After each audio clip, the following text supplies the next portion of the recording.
Ons hulp is in die naam van die Here wat hemel en aarde gemaak het en wat getrou bly tot in ewigheid. Amen. Geliefdes in die Here, genade, barmhartigheid en vrede word u ryklik geskenk van God ons Vader en ons Here Jesus Christus deur die kragtige werk van die Heilige Gees. Amen. Ons lofpsalm is Psalm 105. Ons sing daarvan die eerste 2 verse en dan ook vers 4. Psalm 105 vers 1. Loof die Heer van alle Here, verhoog sy naam en gee hom ere, en bring sover daar volke is sy dade in gedagtenis, en spreek met aandag en ontzag van al sy wonders, dag aan dag. Ook vers 2 en vers 4, en daarna doen ons saam belydenis van ons geloof.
Ons gaan nou saam ons geloof bely volgens die geloofsbelijdenis van Nicea. Elkeen sê in sy hart die volgende woorde saam. Ons glo in een God, die almagtige Vader, die skepper van hemel en aarde, van alle sigbare en onsigbare dinge, en in die een Here Jesus Christus, die enige gebore Seun van God, voor al die eeuwe uit die Vader gebore. Hy is God uit God, lig uit lig, ware God uit ware God, gebore, nie gemaak nie, een in wese met die Vader, deur wie alles tot stand gekom het. Hy het terwille van ons, mense, en ons saligheid uit die hemel neergedaal, en het deur die Heilige Gees uit die Maagd Maria vlees geword. Hy het mens geword. Onder Pontius Pilatus is hy vir ons gekruisig, het hy gelei en is hy begrawe. Op die derde dag het hy volgens die skrifte opgestaan en hy het na die hemel opgevaar. Hy sit aan die regterhand van die Vader en hy sal met heerlikheid terugkom om die lewendes en die dooies te oordeel. Aan sy koningskap sal daar geen einde wees nie. Ons glo in die Heilige Gees, wat Here is en lewend maak. Hy gaan van die Vader en die Seun uit, en hy word saam met die Vader en die Seun aanbid en verheerlik. Hy het deur die profete gespreek. Ons glo aan een heilige, algemene en apostoliese kerk. Ons bely een doop tot vergifnis van die sondes. Ons verwag die opstanding van die dooies en die lewe van die toekomstige bedeling. Amen.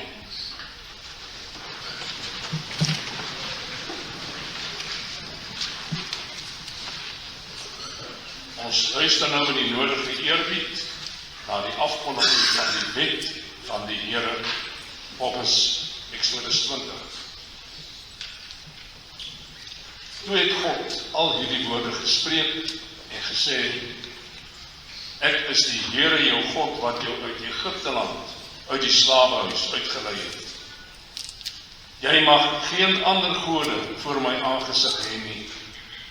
Jy mag vir jou geen gesneede beeld of enige gelykenis maak van wat bo in die hemel is, of van wat onder op die aarde is, of van wat in die waters onder die aarde is nie.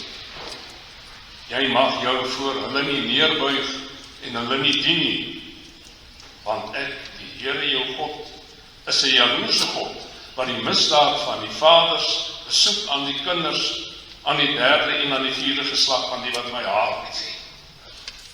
En ek bewys barmhartigheid aan duisende van die wat my liefhet en my gebooie onderhou.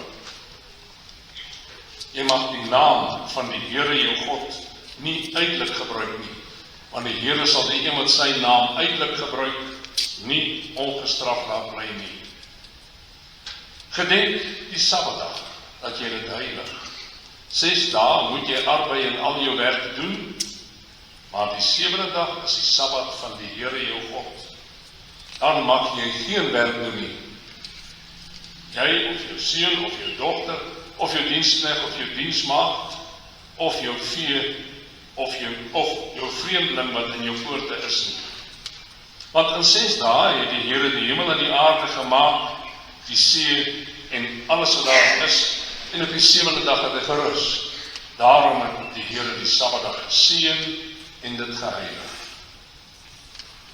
Eer jou vader en jou moeder, dat jou dae verleng mag word in die land wat die Here jou God aan jou gee. Jy mag nie doodslaan nie, jy mag nie egbreek nie, jy mag nie steel nie, jy mag geen valse getuienis teen jou naaste spreek nie. Jy mag nie jou naaste se huis begeer nie, jy mag nie jou naaste se vrou begeer nie, of sy diensknegt, of sy diensmaagd, of sy os, of sy esel, of iets wat van jou naaste is nie. Ons lees tot daar. Ons gaan nou antwoord op die wet wat ons aangehoor het met die sing van Psalm 4, vers 2. Weet dat die Heer vir hom tevore 'n gunsteling afgesonder het, en dat hy deur God self verkore nooit op sy swerftog is verlore, maar dat die Heer hom hoor en red, hier in sy belofte van verlossing. En nou, die skuldbelydenis: Weef dan, o dienaars van die sonde, oortree nie teen sy heilige wil, deursoek jou hart in stille stonde, stille oomblikke, as eensaamheid omsweef jou sponde, as jy eensaam op jou bed lê, dink aan jou sondes. Verwag die Heer en wees net stil. Psalm 4 vers 2 en daarna bid ons saam.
ons dit saam. Ons Vader wat in die hemel is, ons weet dat U die ewige, almagtige God is, wat alles wat bestaan gemaak het, en dat U alles in U hand hou van begin tot einde. U stuur en rig mense en al die skepsele volgens U heilige wil, ook ons elkeen se lewe. En omdat ons dit weet, beef ons wanneer ons na U wet luister en besef hoe ver ons tekort skiet in U diens. Dat die heiligheid waarvoor U ons bedoel het, en die geregtigheid waarvoor U ons geskaap het, en die waarheid wat U in ons ingelê het, dat dit gedurig deur ons oortree word, en dat ons daarvan afwyk. Ons bid dat U ons sal vergewe, o Here.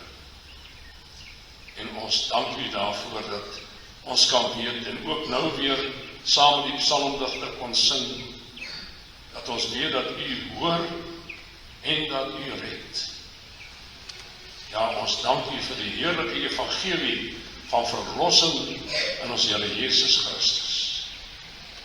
En op hierdie dag, saam met medegelowiges reg oor die wêreld, loof en prys ons U, omdat U U Seun laat vlees word het, mens laat word het, en dat Hy ons sonder las op hom geneem het, na die kruis toe aangedra het, en daar het vir ons betaal het, tot die laaste bietjie sonde, alles betaal het, ons skoon gewas het, sodat ons nou met vrymoedigheid voor U kan staan. En dat U ons U eiendom gemaak het, sodat ons kerk genoem kan word. Dit wat aan die Here behoort. En dat U ons deel van die liggaam van U Seun gemaak het, sodat ons U kinders genoem kan word. En dat ons so voor U mag staan, en U mag aanbid, en U loof en prys, vir U grootheid en goedheid. In dankbaarheid, ons dank U, o Here, as ons sien hoeveel ons uit U hand ontvang, onverdiend.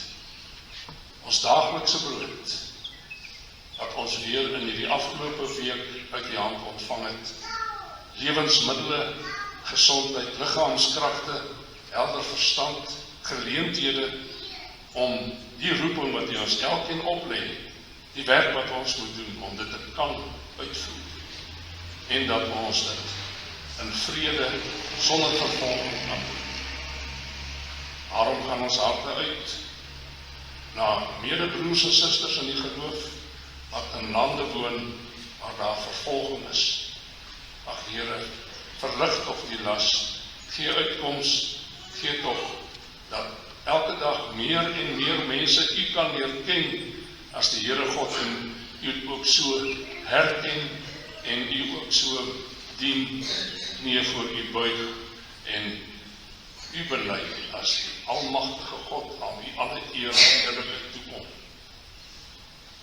Daarom bid ons dat U die prediking op hierdie dag, die verkondiging van U woord, sal seën, sodat het waarlik vrugte sal dra, vrugte van bekering, en ons opnuut sal laat opkyk in verwondering na die heerlikheid van ons Here Jesus Christus, waar hy na sy lyding en opstanding opgevaar het en aan U regterhand sit en vir ons intree.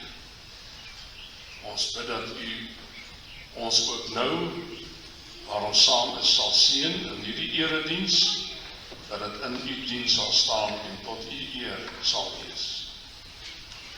Ons dink aan ouderlinge, diakens, woordbedienaar, hulle wat in die besondere dienste hier gestel het, seën elkeen en gee aan hulle die krag en die wysheid wat nodig is.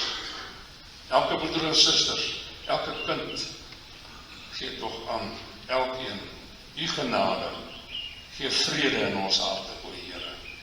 kalmte en rustigheid, omdat ons weet ons is in u hand, en by u is ons veilig. U is ons toevlug en ons rots. Ons bid al hierdie dinge tot eer van u naam, deur ons Here Jesus Christus. Amen.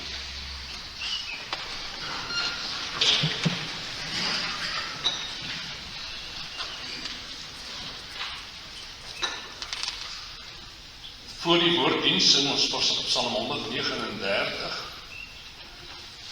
Ons sing daarvan vers 1 en vers 12. Daar is niks voor u bedek, o Here. U skou uit ewige dieptes neer en sien my hart en wandel aan.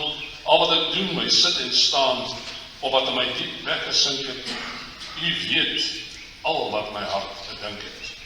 In die prediking gaan het ook juist oor die Here wat tot diep in ons harte kan kyk, sonder dat ons het besef.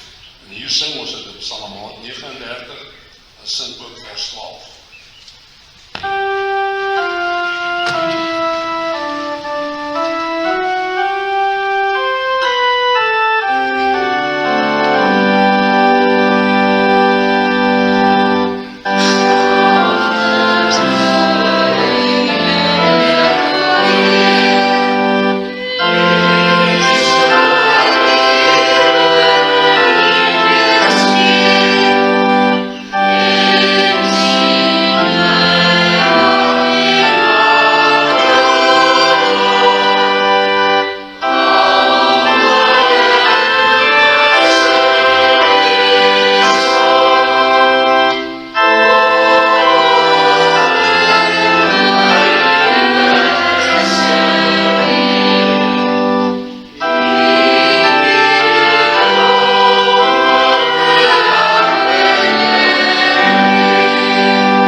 Skriflesing is vanoggend uit die boek Genesis, hoofstuk 18.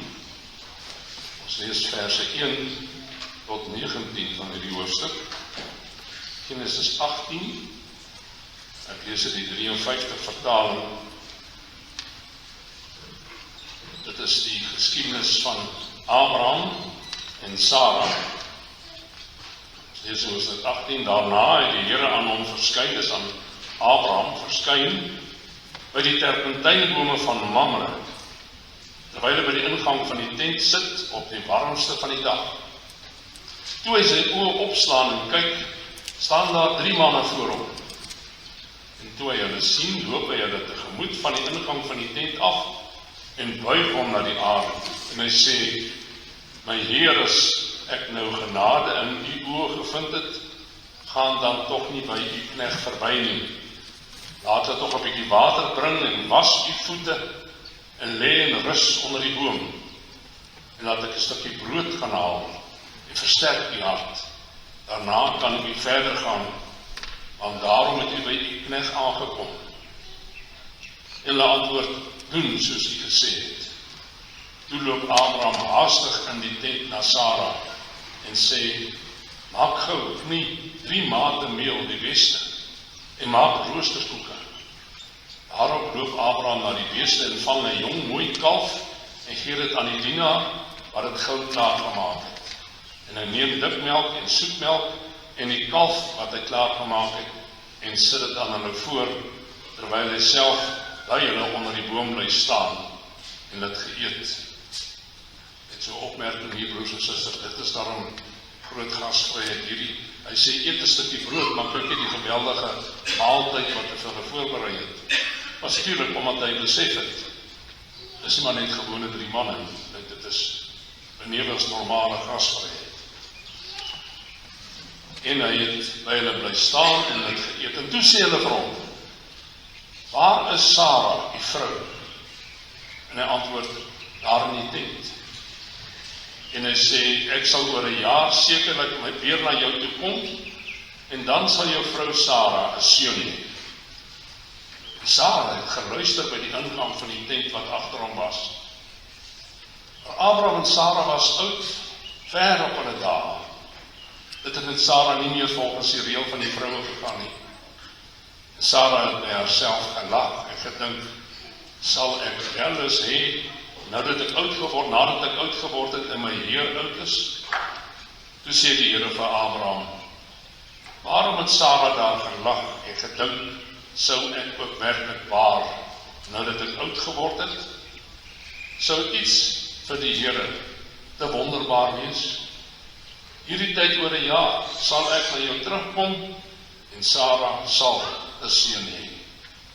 Maar Sarah het dit ontken en gesê, ek het nie gelag nie, want sy was bang. Maar hy sê, nee, maar jy het gelag.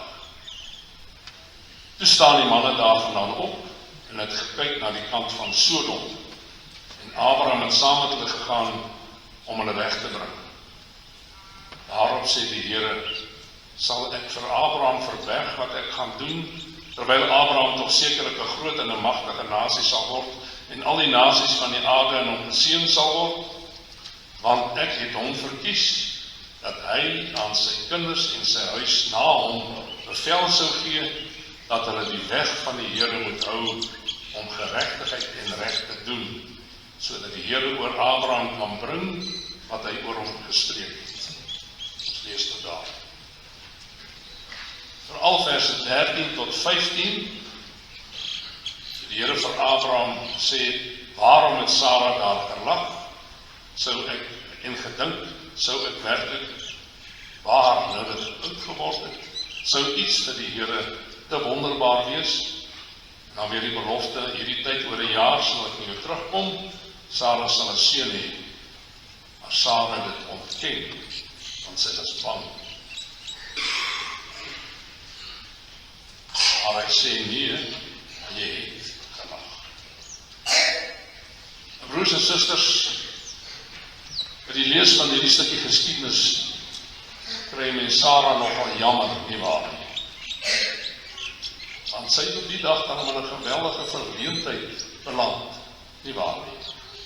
Ek meen, om gaste te ontvang, en dan agteraf te lag vir wat hulle sê, en om dan boonop uitgevang te word, is 'n verleentheid wat ons niemand toewens nie. Sarah se vernedering daardie dag, dat 'n mens ook 'n bietjie ongemaklik voel. Miskien omdat ons aanvoel dat Sarah se verleentheid eintlik ons elkeen se verleentheid is. Want sy het nie maar net gelag vir wat een van die 3 manne daar by hulle gesê het. Sy het gelag vir wat God gesê het. Iets waaraan ons elkeen ook op 'n manier skuldig is. Dalk meer is wat ons besef. Ons lag soms vir wat God sê. Hoeso? Nou kom ons kyk wat leer Abraham en Sarah se geskiedenis ons hieroor. Reg deur die hele hoofstuk is dit duidelik dat die 3 manne wat Abraham en Sarah daardie dag besoek het, engele was, boodskappers van God. God het hulle gestuur na Abraham toe, om die belofte wat hy vroeër gemaak het aan hulle 2, om dit vir oulaas weer aan hulle oor te dra. Die belofte dat hy aan hulle 'n nageslag sal gee. 'n wonderlike belofte, nie waar? Want Abraham en Sarah was kinderloos. Hulle was al 2 oud. Dus hier staan ver verby die jare van kinders het. Dit sou 'n absolute wonder van God verg om 'n kind van hulle eie te hê. Dit is die eerste keer dat Abraham en Sara die belofte gehoor het nie. In die paar hoofstukke wat ons tekshoofstuk voorafgaan, het die Here ten minste 6 keer hierdie belofte herhaal. 'n Groot nageslag vir Abraham en Sara. En Abraham en Sara het die Here se belofte elke keer gehoor, en so lees ons elke keer, hulle het die belofte geglo. Maar intussen het die jare aangestap.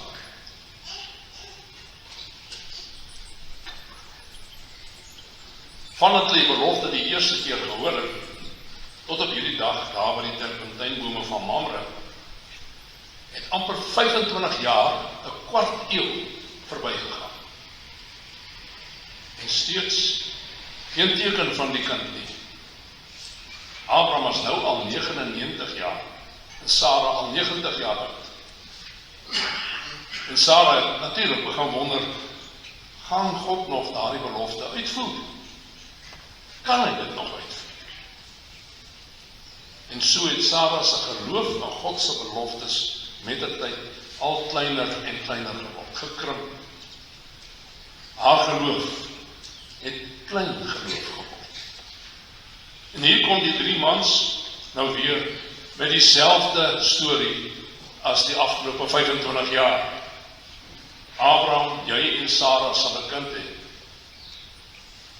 Vir Sara, wat daar by die ingang van die tent staan en luister het, was dit na 25 jaar se hoop en glo eens te veel om die belofte nou nog 'n slag te hoor.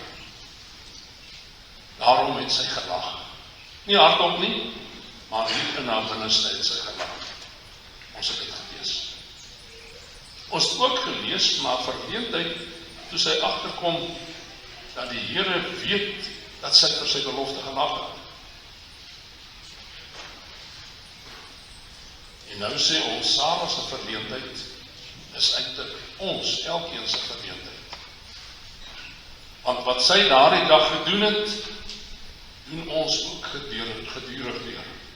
Ons lag vir God se beloftes. So Sara lag ons stilweg, stilletjies, terwyl ons die kop maar net stilletjies in klein geloof skud. Nie juis klein geloof oor die belofte aan Sara, dat sy op haar ou dag 'n kind sal hê nie, maar tog ook, miskien juis ook. Want sien, God se belofte aan Abraham en Sara is eintlik 'n belofte aan ons, broers en susters. 'n belofte waaraan ons in geloof moet vashou. Nie 'n belofte oor ons eie kinders nie, maar daardie belofte oor die kind van Abraham en Sara. Dit gaan oor baie meer as maar net 'n kind aan 2 kinderlose ou mense. Anders kom God al lank al 25 jaar tevore af hulle die kind gegee het. Maar God het juis gewag. Het gewag tot op hulle ou dag. Tot op die tyd wanneer dit lyk asof dit onmoontlik is dat enige nuwe lewe uit hierdie 2 ou liggame kan kom. Hy wag tot dan. En eers dan gee hy die kind.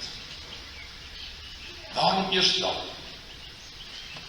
Omdat God vir hulle en vir almal wat in die eeue daarna daarvan sou wees, ook vir ons, wil wys waaroor daardie belofte eintlik gegaan het. God se belofte gaan daaroor dat hy uit 'n toestand van absolute doodsheid, waar geen lewe moontlik lyk nie, dat hy nuwe lewe gee. God gee nuwe lewe uit 'n ou liggaam, waar nuwe lewe totaal onmoontlik lyk. En dit nie net vir die bejaarde Abraham en Sara nie. Hy gee dit vir die hele mensdom. Luister mooi. Hy gee nuwe lewe aan 'n mensdom wat met hulle sonde in die greep van die dood vasgevang is. vir wie lewe eintlik prakties onmoontlik is. Ons sonde laat ons in die dood eindig. God gee nuwe lewe. Jy sien, God se belofte is dus dat hy deur die nageslag van Abraham en Sarah, wat hy daardie dag beloof het, dat hy deur hom nuwe lewe aan 'n dooie mensdom gee. Hierdie belofte het hy laat waar word deur die kind wat juis uit Abraham en Sarah se nageslag sou kom, deur Jesus Christus. Daardie belofte aan die twee ou mense was 'n belofte, uit julle nageslag gaan die Christus kom, wat die dood en die sonde oorwin. Ons kan dus die ware betekenis van God se belofte aan Abraham en Sarah so saamvat: deur Jesus Christus gee God aan die sondige mensdom 'n nuwe lewe. Presies hoe hy dit laat gebeur, dit lees ons in die Nuwe Testament, nie waar nie. En wat belangrik is, in die Nuwe Testament verneem ons dat hierdie belofte van Jesus Christus, belofte van 'n nuwe lewe, dat God dit aan ons elkeen gee. Nuwe lewe, waar dit lyk asof lewe onmoontlik is. En sodat ons verseker kan weet dat hy daardie belofte ook vir ons elkeen bedoel, het God sy boodskapper gestuur. Nie in 'n menslike gedaante, soos die 3 manne daardie dag by die terpentynbome van Mamre nie, maar sy boodskapper is in die vorm van 'n sakrament. Die sakrament van die doop, dit is God se boodskapper. Die dag toe ek en jy gedoop is, op daardie dag het God daarmee sy boodskap aan ons gegee. Ek beloof ook my belofte vir jou, vir hierdie kind. Wat 'n belofte? Die belofte van nuwe lewe, wat hy van die begin af ook aan Abraham en Sarah gegee het. Dit is die belofte wat hy gee. En wat hy in Jesus Christus vir al sy uitverkorenes laat waar word het. Nou, hoe laat hy die belofte van nuwe lewe in Christus waar word? Ons gaan weer daardeur. Die sakrament van die doop laat vir ons sien hoe dit gebeur. Die sakrament van die doop word water gebruik. En daarmee is die boodskap van die Here, net soos water die liggaam skoon was, so was die bloed van Jesus Christus ons skoon van ons sondes. Iets wat eintlik menslik gesproke totaal onmoontlik is, om skoon van sondes te wees. Dit is wat hy in Jesus Christus vir ons beloof het. En as hy sê dat hy ons sondes afwas, bedoel hy dat hy al ons sondes vergewe, geheel en al, sodat ons voor hom staan asof ons nooit enige sonde gehad of gedoen het nie. Hy vergewe al ons sondes op grond van Christus se kruisdood. Wonderlike belofte, nie waar nie, broers en susters, 'n belofte wat ons al soveel keer gehoor het, dat dit al vir ons soos 'n bekende refrein begin klink. Sien as ek wat ene preek dit hoor nie, jy hoor elke preek. Elke preek word verkondig, Jesus Christus neem ons sondes weg. By elke Bybelstudie kom jy daarop af. En in elke gebed hoor jy dit. Vergewe ons sondes in Jesus Christus. En daarom is dit 'n belangrike vraag wat ons vandag weer moet hoor. Het hierdie belofte wat ek en jy ontvang het dit nog vir ons betekenis? Of het dit vir ons met verloop van tyd, met die baie hoor, al betekenis begin verloor? En elke keer as jy jou gebed afsluit met vergeef ons al ons sondes, glo jy werklik dat al jou sondes deur Jesus Christus weggeneem is? En sodat jy vrede in jou hart het?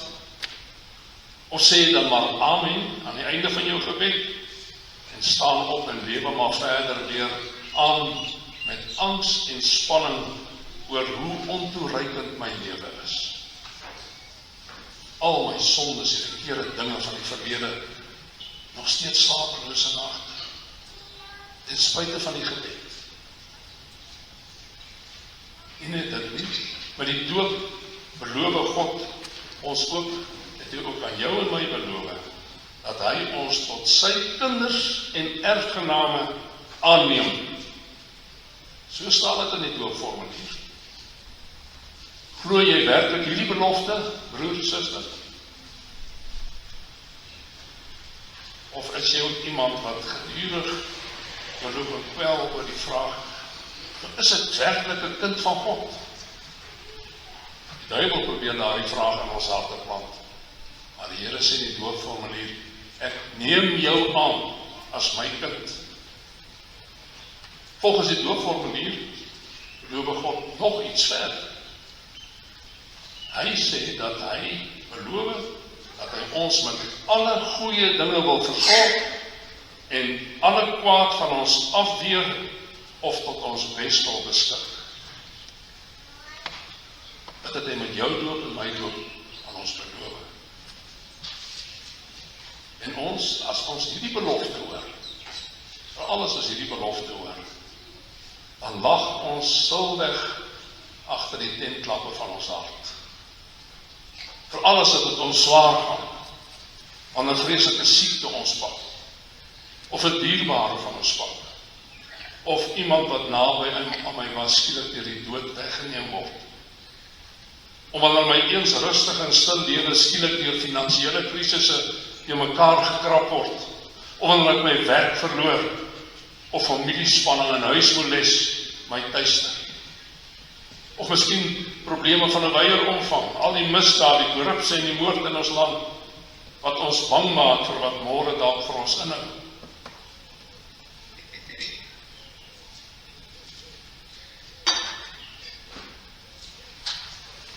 Wanneer ons so na die wêreld rondom ons kyk, en ons luister na God se belofte, dat hy alle goeie dinge, ons met alle goeie dinge wil versorg, en alle kwaad van ons wil afweer, dan klink Sara se lag hier binne ons op. En ons sê vir onsself, nou waarom weer God dan hierdie kwaad van ons af, soos hy beloof het nie? Of is dit dan 'n geval, dat het vir hom onmoontlik is, om iets aan die sake te verander? En bid, wat help dit tog? Ek bid, maar die sieke bly net so siek, of word nog sieker. My finansies lyk by die dag slegter, en ons land se toekoms by die dag donkerder. En as ons weer hoor dat God sê, alles wat julle my in die naam van Jesus vra, sal ek julle gee, dan moet ons amper hardop uitbars van die dag, nie waar? So is dit dikwels met ons broers en susters. Miskien sê jy nou, nee, maar ek lag nie. Sara het dit ook gesê. Sy wil ook haar lag wegsteek. Want net soos ons was sy bang, sy word uitgevang. En so moet 'n skande wees, as iemand wil weet, dat ek lag vir iets wat God in sy woord sê. Daarom lag ons stilletjies hier binne, sodat niemand kan weet. Maar broer en suster, daar is iemand wat weet. God weet. Hy het geweet Sara lag. God het geweet dat sy haar klein geloof vir hom probeer wegsteek. Dit mag nie. Want, luister mooi, waar die mens sy sonde voor God probeer wegsteek, kom daar geen berou nie, kom daar geen bekering nie. Daarom kom God na jou toe, na my en jou toe. Soos hy daardie dag ook na Sara toe gekom het. En hy sê, nee, maar jy het gelag. Sara moes besef, daar is niks voor die Here bedek. Voor hom moet ek my sonde bely, want hy weet daarvan. Voor hom kan ek my sonde bely, want hy is 'n God van genade. Wanneer ons dan voor God ontken en sê, nee, maar ek lag nie, nee, maar ek het nie gesondig nie, dan sê hy vir ons, ek weet, jy het. Miskien sê God dit vir jou, wanneer jy weer jou Bybel oopmaak en lees, miskien onder 'n preek, miskien by huisbesoek, miskien langs 'n siekbed, maar op sy tyd trek God die 10 klappe voor ons elkeen weg, sodat ons oop en bloot voor hom staan. En hy sê vir hom, sien jy, daar staan jy, skuldig.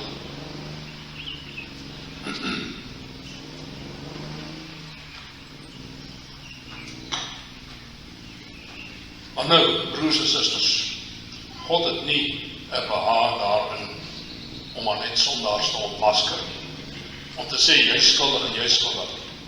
Allermins, wanneer jy oop en bloot met jou sonde voor God staan, en jou skuld voor hom erken, dan kom God na jou toe met die waarheid van sy genade. Die waarheid waarmee hy Sara daar onder die terpentynbome van Mamre tegemoet gekom het. Wat het hy vir haar gesê? Hy het gesê, jullie boodskappers, sou iets vir God te wonderbaar wees. Kyk, God is almagtig. Vir hom is niks onmoontlik nie. Hy kan vir Sara op haar ou dag 'n kind gee. En hy sal ook, want hy het dit beloof.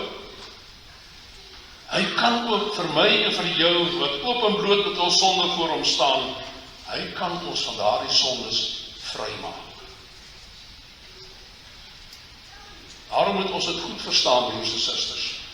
As ons sondes voor God probeer bedek, sal hy dit oopvlek. Maar as ons sondes oop en bloot voor hom bely, dan sal hy dit bedek. Hoe bedek hy dit? Hy bedek dit met die bloed van Jesus Christus. Christus se kruisdood was immers die offer wat nodig was as betaling vir ons sondes, sodat ons skoon gewas, onskuldig, sonder sonde, sonder veroordeling voor God staan. Dis waar hy ons gebring het. Dis waar ons nou staan. En daarmee het hy ons elkeen se lewe op 'n nuwe koers geplaas. Vir ons wat ons sondes direk op pad was na die ewige dood toe, gee hy in Jesus Christus nuwe lewe. God is immers die gewer van lewe uit die dood, soos die belofte aan Abraham en Sara getuig het. En nou ook aan my en aan jou, en elkeen wat glo, sal hy in Jesus Christus die nuwe lewe gee. Die Bybel noem dit die ewige lewe. Hy sal, want hy dit beloof. Hy gee dit, sonder dat ons dit verdien. Al wat hy vra, is dat ons sondes sal besef, met berou, en sal glo in sy beloftes, en geloof vashou aan sy beloftes. Ons klein geloof moet plek maak vir vaste vertroue. Dit is die waarheid wat God daardie dag by Sara uitgebring het. En nou weet ons dat sy waarheid nie leeg na hom toe terugkeer nie. Sy woord van waarheid kom met krag, die krag van die Heilige Gees, wat daarmee saamwerk, en daarom buig sy woord met die krag van die Gees ook mense harte om. Hy verander die mense hele lewe, ook Sara se lewe. Nou goed, ons tekshoofstuk sê niks verder oor wat op daardie dag met Sara gebeur het nie. Ons kan ons maar net indink die skaamte en die berou oor haar klein geloof, want sy was ons uitgevang, en dan 'n nuwe vertroue op God se beloftes wat na hart gekom het. Ons weet daarvan, al staan dit nie in Genesis nie, maar ons weet daarvan uit die boek Hebreërs in die Nuwe Testament, hoofstuk 11. Daar lees ons in vers 11 die volgende: deur die geloof het Sara self ook krag ontvang om swanger te word, self toe sy oor die leeftyd was, en sy het 'n kind in die wêreld gebring omdat sy God getrou geag het, toe hy dit beloof het. Sien jy die ander Sara, maar as die een wat ons in Genesis van lees, nuwe lewe. Sara het op God se belofte vertrou. En sy het toe ook die kind ontvang wat hy beloof het.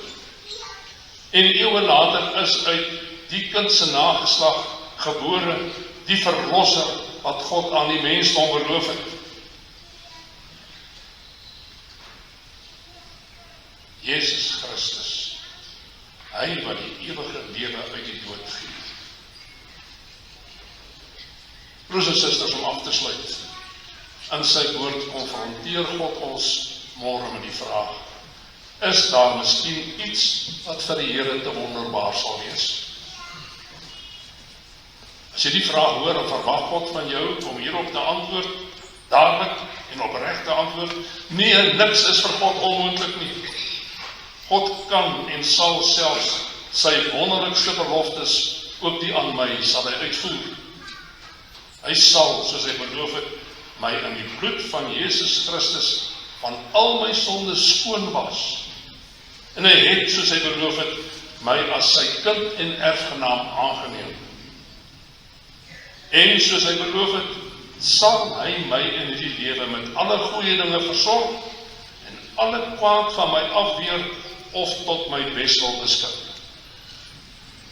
Selfs al kan ek nie nou insien hoe hierdie of daardie kwaad tot my bestel kan wees nie, ek glo die Here sal dit doen, want hy het beloof.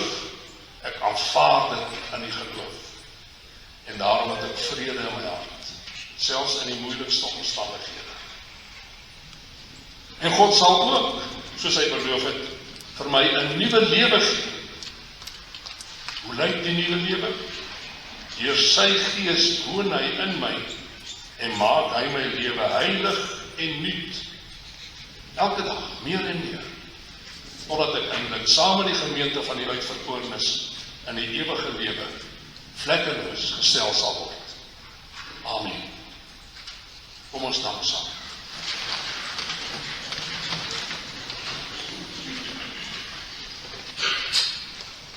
Ons Vader wat in die hemel is, ons bely voor U met skaamte en berou, dat ons dikwels in klein geloof verval, en dat ons stilweg vir U beloftes selfs begin lag. Ag Here, vergewe ons dit, want ons is swak in onsself. Maar ons weet, vir U is niks onmoontlik nie. U het ons ook daaraan herinner, opnuut in U woord, sodat ons met kragtige geloof aan U beloftes kan vashou, en dat ons kan weet, waarlik ons ontvang 'n heel nuwe lewe, deur U Seun Jesus Christus, en deur U Heilige Gees wat in ons woon. Skenk ons daarom 'n vaste vertroue, kragtige geloof en vrede in ons harte, ook wanneer dit moeilik gaan.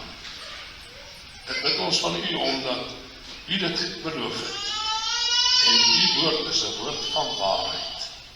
Dit bely ons ook saam, waar ons aan U saam in mekaar is, en ons loof en prys U naam, want vir U is niks onmoontlik.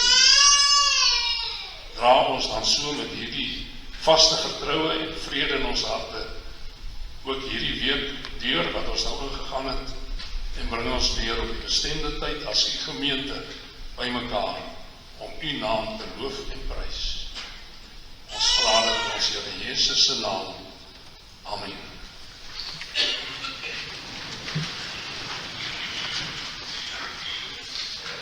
Ten slotte sing ons Psalm 89. Ons sing weer 3 verse daarvan, verse 12, 13 en 14. Psalm 89, verse 12 tot 14. Ek sal sy nageslag en troon nooit laat vergaan, sy heerskappy laat duur solank die hemel staan.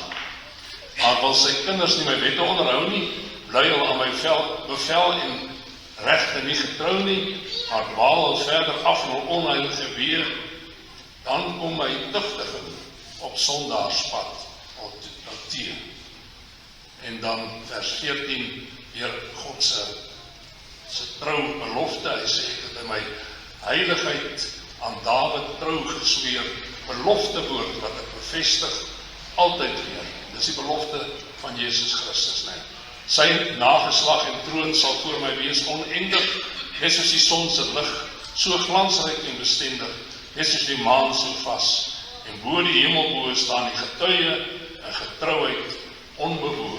89, vers 12, 13 en 14.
Verhef je harte tot God en ontvang die seën van die Here.